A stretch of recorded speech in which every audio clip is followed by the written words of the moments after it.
Bueno, niños, hacemos una pequeña pausa para conversar un poco sobre el proyecto de este primer momento. Las normas de convivencia en el colegio, normas de convivencia, derechos y deberes. Para este primer tema desarrollado vamos a conversar un poco sobre las normas de convivencia. Claro que los profesores, los especialistas, los profesores integrales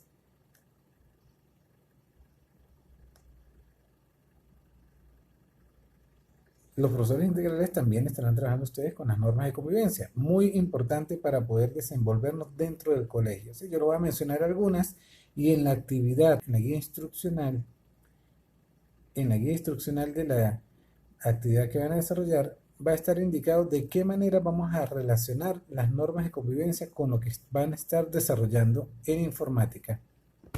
¿Sí? Las normas de convivencia se refieren a todo aquella forma de comportamiento que debemos tener para cuando estemos en la institución o para nuestro trabajo en línea con la institución, ¿sí? De forma presencial o de forma semipresencial, ¿sí? La puntualidad y la responsabilidad son muy importantes con el cumplimiento de las actividades o con la asistencia al colegio.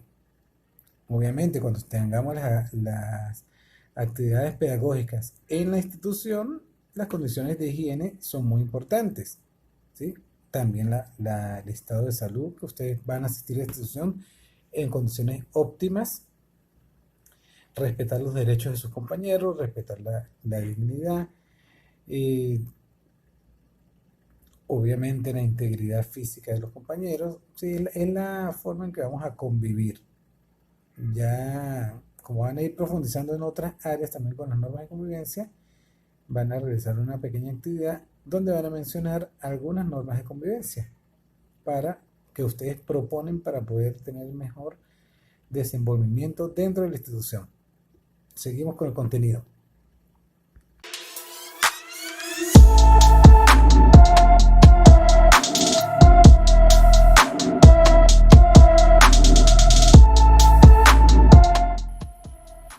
Muy buenos días, profesor José Vicente Pérez con ustedes nuevamente. Vamos a comenzar a desarrollar el contenido de la asignatura informática. Quería parte de lo que vamos a estar trabajando, va a iniciar con un poco lo que es la historia de la computación. Vamos a describir un poco lo que hemos venido siendo como humanidad y de qué forma se ha incorporado la computación en nuestras vidas. Tenemos la representación de que desde los primeros tiempos de la humanidad, siempre el ser humano ha buscado la solución a todas sus problemáticas, implementando e incorporándose al uso de las herramientas, ¿sí?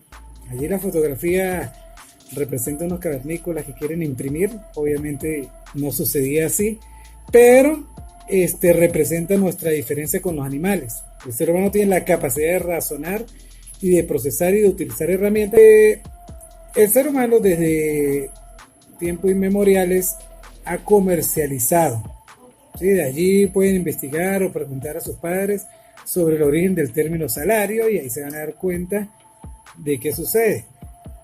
Esta necesidad de hacer comercio, de intercambiar, ha obligado a que el humano tenga que sacar cuentas, tenga que contabilizar. Bueno, yo fíjense en ese icono, yo le cambio una alfombra por un jarrón, por una lámpara y van comercializando, pero tienen que saber y determinar cuáles son los valores que le dan a cada cosa para poder hacer sus pagos.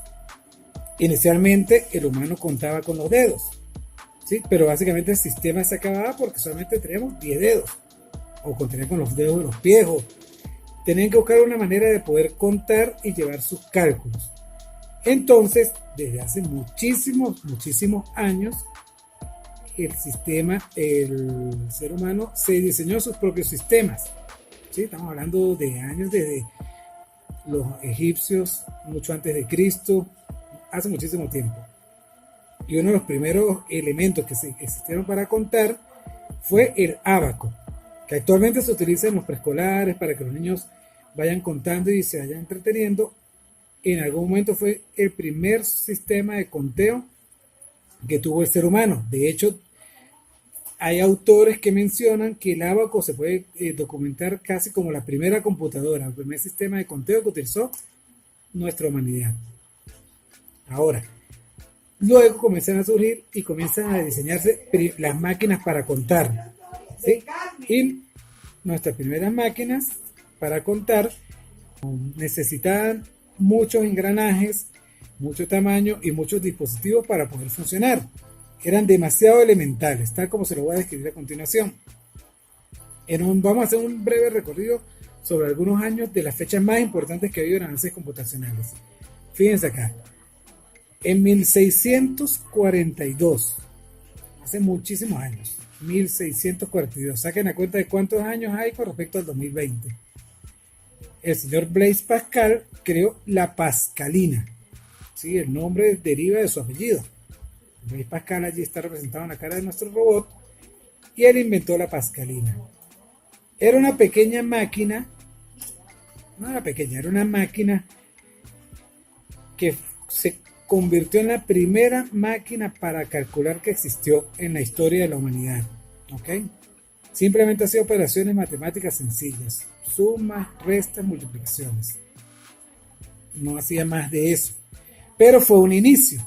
Luego, en 1672, en el mismo siglo, el señor Gottfried Leibniz creó una calculadora, pero nada que ver con la calculadora tradicional. Nada que ver con esta calculadora que utilizan los estudiantes universitarios o los chicos de secundaria, o con las calculadoras que ustedes tienen en los celulares. No, la calculadora que él inventó es este señor, Gottfried Leibniz. Él inventó esta calculadora y lo único que hacía era operaciones de suma, resta, división, multiplicación, y tuvo un gran logro: calculaba la raíz cuadrada de los elementos y su tamaño era más grande del tamaño de un escritorio. Fíjense que en la parte izquierda tiene una palanca y en la parte central tiene otra palanca para poder operar, para poder hacer los cálculos y obtener un resultado. Luego, casi 200 años después, en 1801, el señor Joseph Marie Jacquard inventó un sistema de tarjetas perforadas. ¿Sí? Una tarjetita, un papel que se le abrían huecos en diferentes posiciones, perforaciones, y ese papel, según las perforaciones, le da una interpretación al computador. El computador podía interpretar qué significaba algo. Por ejemplo, iban a escribir un apellido, habrían huecos en diferentes posiciones, y cuando colocaban otro apellido, los huecos estaban en diferentes sitios para poder interpretarlos. Esta máquina de tarjetas perforadas, obviamente por la época, el año 1801, no había ninguna tecnología inventada como tal, eran gigantes. De hecho, él, antes de inventar la tarjeta perforada, él había inventado telares, ¿sí? Máquinas para hacer telas. Fíjense la foto como están allí. Se ve bastante grande.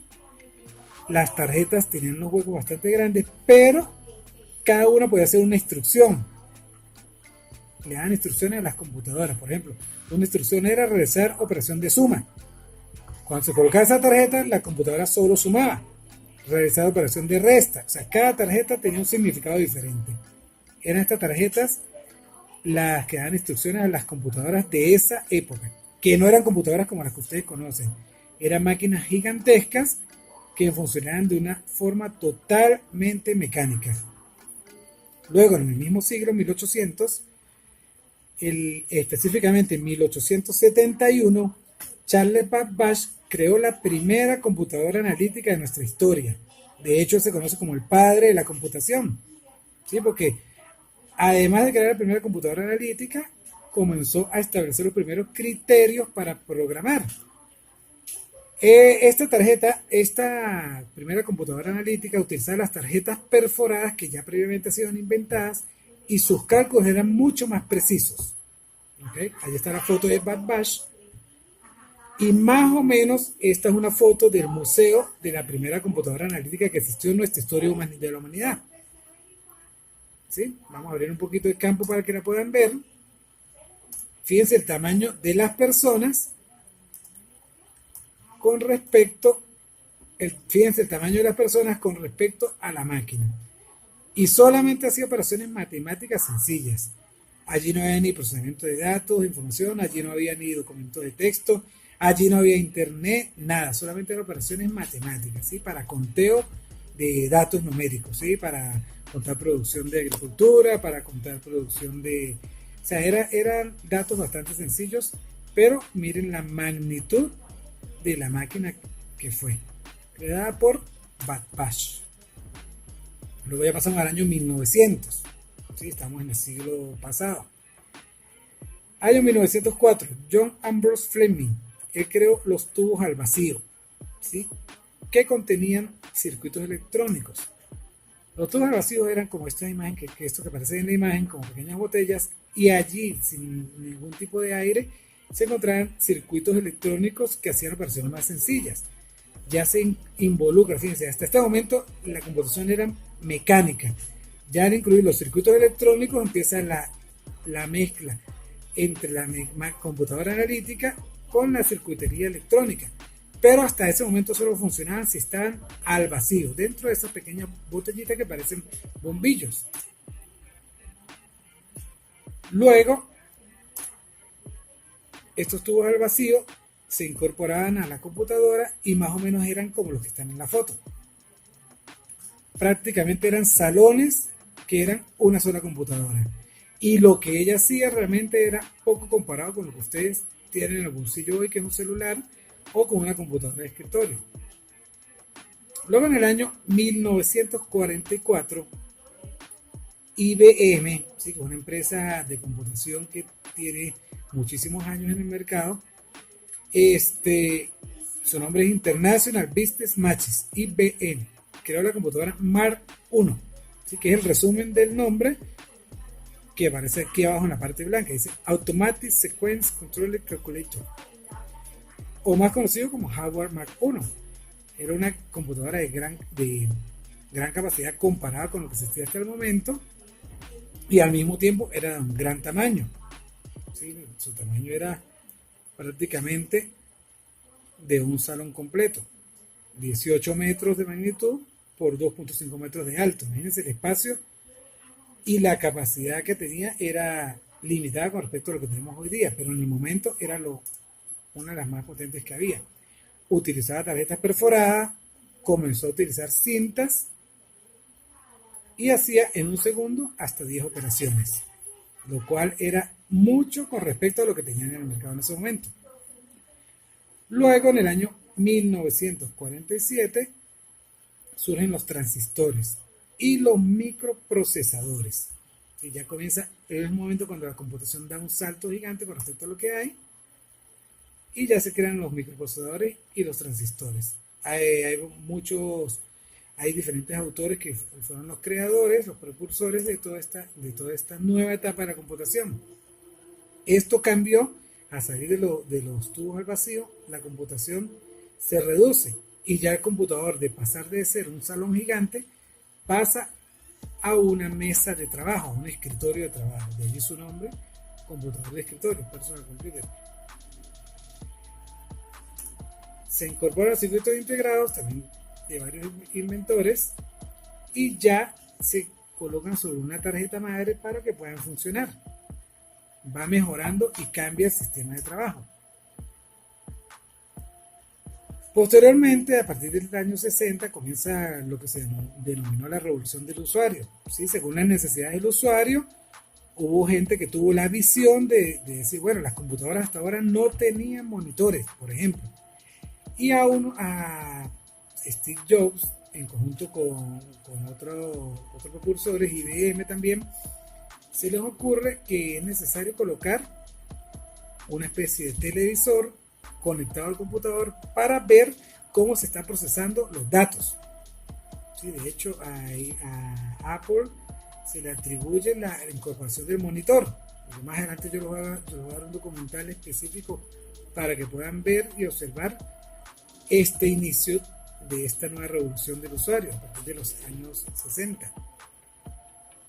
También está Microsoft, con Bill Gates, hizo grandes cambios en lo que es el sistema operativo Windows específicamente, que comenzó siendo un programa, y de programa pasó a ser sistema operativo, controlar toda la computadora en general. E IBM está desde mucho antes, 1924, y también ha ido evolucionando. Hoy en día se mantiene a nivel mundial.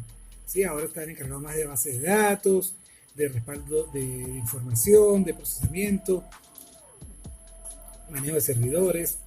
HP surge también para los mismos años, ¿sí? 1954, y hoy en día todavía produce tecnología de información, todavía produce celulares, todavía produce computadores, de todo.